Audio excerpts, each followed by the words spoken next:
Hello दोस्त, मैं हूं आदर्श और आप देख रहे हैं द वैली। तो आपका सबसे पहले हमारे इस चैनल पे स्वागत है। तो आज के वीडियो में हम बताएंगे आपको क्रायोथेरेपी के बारे में, जो कि बहुत इंपॉर्टेंट टॉपिक है। क्रायोथेरेपी क्या होता है, क्योंकि कभी भी चोट इंजरी लगती है सबसे पहले क्रायोथेरेपी के द्वारा ही यूज किया जाता है। सबसे पहले हम आइस का उपयोग करते हैं, जैसे हमारा हो गया मसल इंजरी या स्प्रेन स्ट्रेन, इस तरह से oedema reduce spas, muscle spas में भी यूज किया जाता है। तो इस तरह से अगर हम चोट लगी इंजरी हुई है, सेलुलर इंजरी है, तो हम आइस का यूज कर सकते हैं।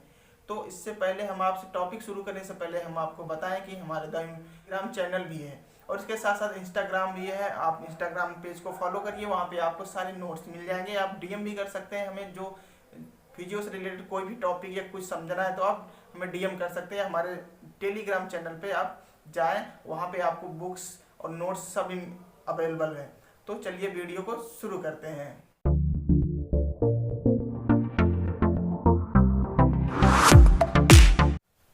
तो क्रायोथेरेपी क्या होता है? क्रायोथेरेपी जो होता है, क्रायो मीन्स होता है कोल्ड और थेरेपी मीन्स होता है ट्रीटमेंट।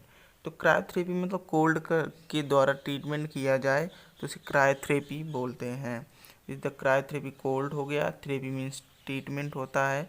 कोल्ड से आइस से अगर ट्रीटमेंट किया जाता है तो इसे क्रायोथेरेपी बोलते हैं। यह बहुत सिंपलेस्ट एंड ओल्डेस्ट मेथड है हमारे यहाँ का, अपने यहाँ का। और ये जो है world wide use spread because of its effectiveness, convenience और लो कॉस्ट और ईज ऑफ ट्रांस। मतलब जो आइस थेरेपी है होता है, कोल्ड थेरेपी, ये बहुत ही इफेक्टिवनेस होता है, कन्वीनियंस होता है, लो कॉस्ट होता है और ईज टू ट्रांसपोर्टेशन में भी ईजी होता है। तो हम बात करेंगे जो हमारा कोल्ड थेरेपी होता है, क्रायोथेरेपी होता है। हम इसकी बात करें तो सबसे पहले हम देखेंगे कि अगर हम जैसे स्किन पर अगर हम बर्फ़ को या आइस को या कोल्ड को रखते हैं तो आपको कैसा फील होता है। आपको स्टार्टिंग में आपको कैसा फील होगा, आपको कोल्ड फील होगा, बट उसके बाद थोड़ी देर बाद आप देखेंगे कि आपको बर्निंग होने लगेगा। मतलब हम बात करें how do you feel when cold is apply. अगर कोल्ड अप्लाई किया जाए आपकी स्किन पे तो कैसा फील होगा। सबसे पहले आपको कोल्ड महसूस होगा, उसके बाद थोड़ी देर बाद आप देखेंगे बर्निंग होगा। बर्निंग के बाद क्या होगा, एचिंग।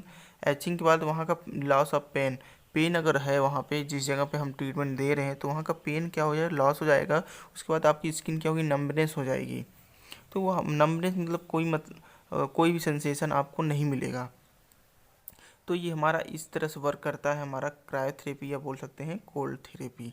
तो अब हम बात करने वाले हैं क्रायोथेरेपी के डिफिनीशन की। अब स्टार्ट करते हैं वीडियो। क्रायोथेरेपी डिफिनीशन क्या होता है और इसके बाद हम बात करेंगे जो कोल्ड थेरेपी कैसे कहाँ कहाँ यूज किया जाता है। इसके बाद हम बात करेंगे आगे फिजियोलॉजिकल इफेक्ट की। तो यहाँ पर हम देखेंगे जो डिफिनीशन होता है, the application of ice cause local और जनरल बॉडी। लोकल या जनरल बॉडी मतलब लोकल जहाँ पे इंजरी हुई है वहाँ पे अगर हम इसका आइस थेरेपी देते हैं तो उस जगह की बता रहे हैं। Local and general body cooling for therapeutic purpose. अगर लोकल या जनरल बॉडी कूलिंग हो रहा है किसी थेरेप्यूटिक पर्पज़ मतलब ट्रीटमेंट की पर्पज़ से, तो उसे हम क्रायोथेरेपी कहते हैं। अब हम बात करेंगे जो क्रायोथेरेपी होता है कैसे यूज किया जाता है, किस जगह यूज किया, क्या हुआ है जो यूज हम कर सकते हैं। अब सबसे पहले हम देखें रिड्यूस पेन। पेन को रिड्यूस करने में, रिड्यूस स्पास्टिसिटी, अगर मसल स्पाज्म में है स्पास्टिसिटी कम करने के लिए, मसल स्पाज्म में को कम करने के लिए, अगर स्वेलिंग है तो स्वेलिंग को कम करने के लिए, अगर रिपेयर, प्रमोट रिपेयर, हाँ उसमें भी हेल्प करता है। स्ट्रेन है, स्प्रेन है, आपको एंकल स्प्रेन है, स्प्रेन हो जाता है उसमें भी यूज कर सकते हैं। कंटूजन में हो सकता है। मतलब इन फिजियोलॉजिकल इफेक्ट ऑफ क्रायोथेरेपी। तो फिजियोलॉजिकल इफेक्ट क्या होता है क्रायोथेरेपी पे, सबसे पहले देखेंगे कि जो टेम्परेचर होता है वो क्या करता है, डिक्रीज करता है।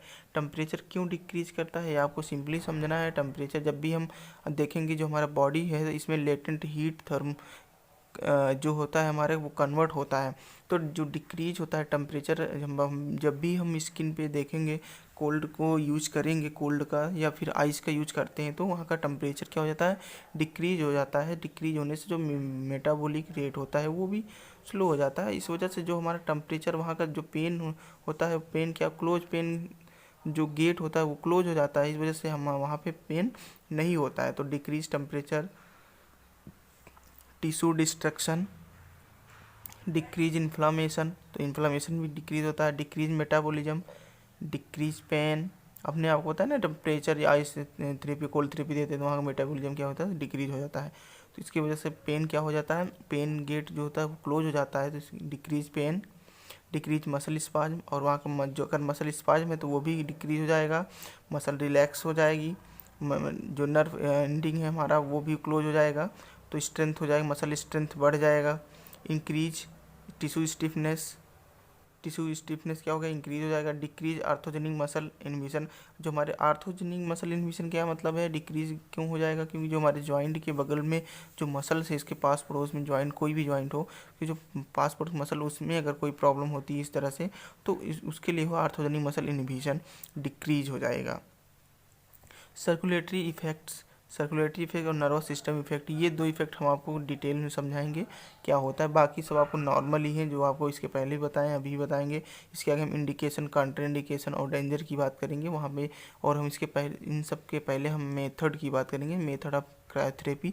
वहाँ आपको बताएंगे कैसे यूज किया जाता है, क्या क्या मेथड हैं, वहाँ आपको डिटेल जानकारी देंगे। तो ये अब हम 9th की बात करेंगे, सर्कुलेटरी इफेक्ट की और नर्वस सिस्टम इफेक्ट की। तो चलिए आगे देखते हैं सर्कुलेटरी इफेक्ट और नर्वस सिस्टम इफेक्ट। तो यहाँ पे देखें physiological effect on circulatory system, यहाँ physiological effect on circulatory system. तो हम जब भी हम सर्कुलेटरी सिस्टम की बात करें, तो जब भी हम देखेंगे फिजियोलॉजिकल इफेक्ट सर्कुलेटरी सिस्टम पे क्या प्रभाव पड़ता है, जब भी हम आइस या कोल्ड थेरेपी देते हैं बॉडी पे, तो वहाँ पे क्या होता है, इनिशियली जो रिस्पांस होता है वहाँ पे हीट का क्या हो जाता है, इसका हीट लॉस होता है वहाँ से। अगर कहीं भी बॉडी में हम दे रहे हैं, देखेंगे टेम्परेचर डाउन हुआ तो वहाँ का हीट लॉस हुआ, हीट कंजर्व हो गया। तो जो बॉडी रिस्पांस होती है वो अलग अलग स्टेज में होती है। आइस देने पे हमारे बॉडी में क्या क्या रिस्पांस है, कौन कौन सा स्टेज है। फर्स्ट स्टेज में हम देखेंगे, जैसे ही हमने कोल्ड रिएक्शन को दिया, रिएक्शन स्टार्ट हुआ, हमने देखा कि local vaso constriction, local vaso का मतलब जिस जगह दे रहे हैं वहाँ की हम बात कर रहे हैं, वहाँ की जो वेसल्स है वो क्या हुई, कॉन्स्ट्रिक्ट हो गई। वैसो कॉन्स्ट्रिक्शन में कॉन्स्ट्रिक्ट मतलब कॉन्स्ट्रिक्ट, और वैसो वेसल्स की बात कर रहे हैं तो वैसो कॉन्स्ट्रिक्शन हुआ। ये वैसो कॉन्स्ट्रिक्शन क्यों हुआ, क्योंकि हमारे लिए यूजफुल होता है अगर अर्ली एक्यूट स्टेज में है तो, क्योंकि जो स्वेलिंग होती है हम उसे कंट्रोल कर सकते हैं।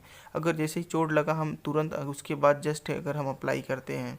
और सेकेंड हम क्या देखेंगे, आफ्टर वैसो कॉन्स्ट्रिक्शन के बाद हम देखते हैं, अगर जब भी हम बर्फ़ का आइस का यूज करेंगे, देखेंगे haemostasis reach within 5 to 10 minute. बर्फ़ लगाए हुए वैसो कॉन्स्ट्रिक्शन के बाद देखेंगे 5 से 10 मिनट तक। उसके बाद हम देखेंगे alternate vaso dilation vaso constriction होता है, हमको देखने को मिलता है। ये कम से कम 4 से 6 मिनट तक चलता है। जिसके इसमें एक ग्राफ भी दिया है, Lewis hunting reaction. Lewis hunting reaction क्या होता है, लेविस हंटिंग एक वैज्ञानिक थे, 1930 में इन्होंने दिया था।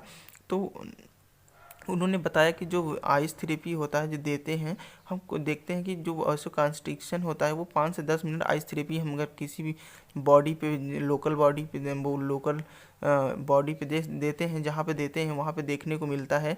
4-6 मिनट तक, अगर 5 to 10 मिनट तक हम आइस थेरेपी देते हैं, वहाँ पे देखते हैं कि जो हमारा वैसे कॉन्स्ट्रिक्शन होता रहता है, वो 4 से 6 मिनट के बाद हम देखते हैं। तो 4 से 6 मिनट तक क्या होता है, वैसो कॉन्स्ट्रिक्शन होता है। फिर उसके बाद क्या होता है, वैसो डायलेट होता है। जो विसल्स होती है कॉन्स्ट्रिक्ट होने के बाद फिर डायलेट होती हैं, फिर कॉन्स्ट्रिक्ट होती हैं, फिर डायलेट, इस तरह से ये चलता रहता है साइकिल। तो इसे बोलते हैं लेविस हंटिंग रिएक्शन।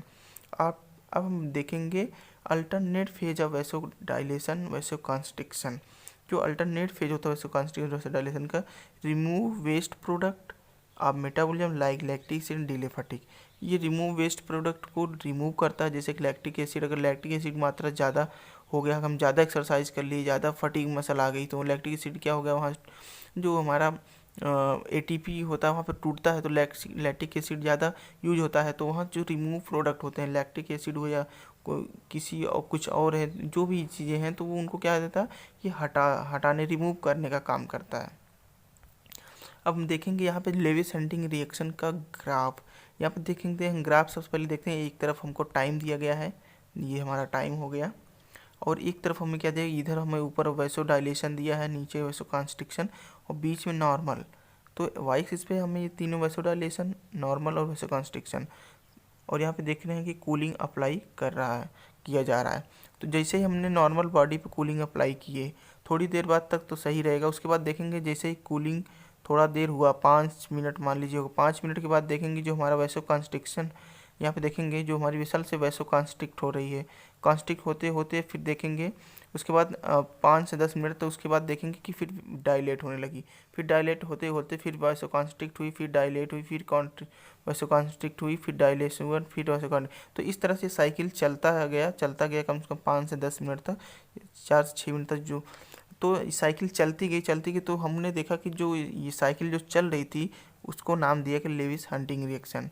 तो ये हो गया हमारा सर्कुलेटरी इफेक्ट। कुछ इस तरह से हमारा सर्कुलेशन वेसल्स पे जो होता है ऐसे काम करता है। हमारी वेसल जो होती है वैसे कॉन्स्ट्रिक्ट वैसे डायलेट, जिसके कारण वहाँ की जो वैसों का जहाँ पे जो पेन होता है वहाँ का रिड्यूस हो जाता है। तो हम बात करेंगे, ये हो गया हमारा circulatory effect on physiological effect.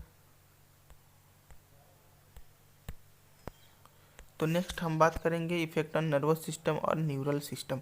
जो effect on nervous system neuro 3 stage में होता है, 3 लेवल पे होता है। फर्स्ट पहले हम देखेंगे, अगर हम कोल्ड का यूज करते हैं तो rate of reduction of nerve fibre reduce, जो रिडक्शन नर्व फाइबर वो रिड्यूस हो जाता है after fibre are affected first followed by B and C fibre. ये आपको पेन गेट थ्योरी में आप पढ़ेंगे तो वहाँ आपको क्लियर समझ में आ जाएगा। तो mechanism of cryotherapy works on 3 level, first spinal, brain and non reception level. तो फर्स्ट जो स्पाइनल लेवल था हमने देखा, जैसे कोल्ड अप्लाई किया, स्टिमुलेशन ऑफ कोल्ड रिस्पांस का स्टिमुलेशन हुआ, उसके बाद send impulse through the large diameter referent nerve, impulse send किया गया referent nerve, large diameter referent nerve, उसके बाद पास किया गया स्पाइनल कार्ड के पोस्टीरियर रूट से। फिर देखा कि जो बैक पेन हो रहा था इम्पल्स वो ब्लॉक कर दिया, जो पेन हो रहा था वो ब्लॉक हो गया, गेट जो ब्लॉक होने से वहाँ का गेट जो था वो बंद हो गया, गेट पेन क्लोज। ये आपको गेट पेन थ्योरी पढ़ेंगे वहाँ पे आपको समझ में आएगा। Spine level, brain level. तो ब्रेन लेवल क्या हुआ कि वो कोल्ड हमने अप्लाई किए, नॉक्सियस स्टिमुलेट होते हैं, जैसे कि आपको पिन चुबा दिए तो वो भी नॉक्सियस स्टिमुलेट हुआ। तो स्टिमुलेशन माइंड मिड ब्रेन तक ये गया, सेंसेशन मिड ब्रेन तक गया, मिड ब्रेन से फिर वापस वहाँ से रिलीज किया क्या, इंडोर्फिन और इनकेफ्रिन। ये काम करता क्या करता है, ये जो पेन को रिड्यूस करने का काम, पेन किलर का काम करता है। तो ये पोस्टीरियर हॉर्न से रिड्यूस हुए तो पेन क्या हुआ, रिड्यूस हो गया। थर्ड जो नॉन रिसेप्शन लेवल था, ये कोल्ड थेरेपी अप्लाई किया तो सर्कुलेशन इंक्रीज हो गया वहाँ का, जिस जगह हमने दे रखा था। तो सर्कुलेशन इंक्रीज होने से क्या, अगर सर्कुलेशन इंक्रीज हो गया उस जगह का तो क्या होगा, केमिकल सब्सटेंस रिलीज होंगे जिसकी वजह से नॉन सिस्टम स्टिमुलेट होगा और पेन क्या हो जाएगा, रिड्यूस हो जाएगा। ये हो गया हमारा थर्ड नॉन रिसेप्शन लेवल। ये हो गया हमारा नर्वस सिस्टम का सब फिजियोलॉजिकल इफेक्ट। अब हम बात करेंगे थेरेप्यूटिक इफेक्ट की। तो थेरेप्यूटिक इफेक्ट में हम देखेंगे 5 इफेक्ट जो हैं। जो हमारा कोल्ड है वो क्या काम करता है, आइस थेरेपी क्या काम करती है, तो पेन रिलीफ का काम करती है, muscle spasm, inflammation, alternating muscle tone, reduction of watts, ये थेरेप्यूटिक इफेक्ट्स हुए। अब हम बात करेंगे मेथड ऑफ क्रायोथेरेपी। तो जो मेथड होता है क्रायोथेरेपी का वो 6 मेथड हैं। Immersion of cold water at temperature 4 degree centigrade, ice massage कितने डिग्री, 2 डिग्री सेंटीग्रेड पे देते हैं, ये protein spray, ice towel, ice pack at 0 to 3 degree centigrade, controlled cold compression हम देते हैं 10 to 15 डिग्री सेंटीग्रेड पर। तो ये हो गया मेथड ऑफ क्रायोथेरेपी। आज के लिए बस इतना ही। हम नेक्स्ट वीडियो में बात करेंगे मेथड्स के बारे में, मेथड्स डिटेल हम बताएंगे नेक्स्ट वीडियो में। और आगे हमको counter indication, indication and danger हम बात करेंगे। कोल्ड थेरेपी का काउंटर इंडिकेशन कहाँ देना चाहिए, कहाँ नहीं देना चाहिए, हम उसकी नेक्स्ट वीडियो में बात करेंगे। तो इस वीडियो में आज के लिए इतना ही। तो प्लीज़ हमारे चैनल को लाइक कर दो, सब्सक्राइब कर दो चैनल को, वीडियो को लाइक कर दो और शेयर कर दो अपने दोस्तों में। और हमारा टेलीग्राम चैनल है द ह्यूमन वैली के नाम से, तो वहाँ पे जाइए, चैनल को आप जो है फॉलो करिए, सब्सक्राइब करिए, चैनल को ज्वाइन करिए। और हमारी इंस्टाग्राम पेज है the human valley, Instagram page पर जाइए, वहाँ पर आप हमें फॉलो करिए। तो थैंक यू, आज के लिए बस इतना ही।